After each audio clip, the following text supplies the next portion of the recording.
maisha ni mafupi sana tuliyokuwa nayo. Miaka mingi unayoishi haina thamani yoyote. Mazuri mengi unayoyafanya hayatokuwa na thamani yoyote, wala mabaya unayoepuka hakutakuwa na thamani yoyote kufanya hivyo, ikiwa utendaji wako haufungamani na kumcha Mwenyezi Mungu Subhanahu wa Ta'ala. Tumcheni Allah na tumuombe Mwenyezi Mungu atuwafikishe katika hilo mpaka pale tutakaporejea kwake Mwenyezi Mungu Subhanahu wa Ta'ala.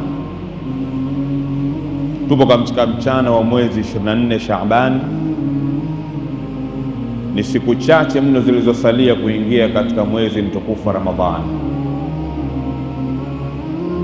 Ada na desturi yetu,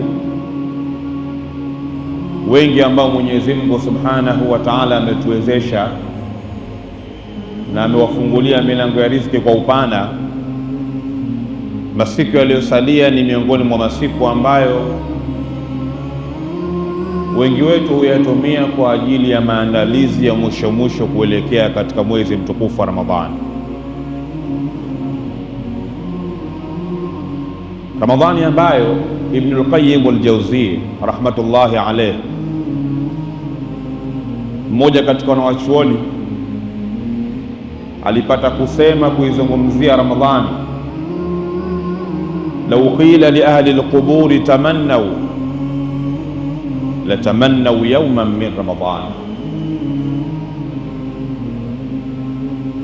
Alisema moja katika maneno yake, lau watu waliokuwa makaburini wangelikhiarishwa kuchagua kutamani chochote wanachokihitajia kutokana na hali na maisha waliokuwa nayo kule makaburini, waliokutana nayo, basi tamaa yao kubwa wangetamani walau waipate siku moja tu ya Ramadhani hapa ulimwenguni, ili waifanyie kazi vile inavyotakikana, kisha warejeze tena kwa Mwenyezi Mungu Subhanahu wa Ta'ala.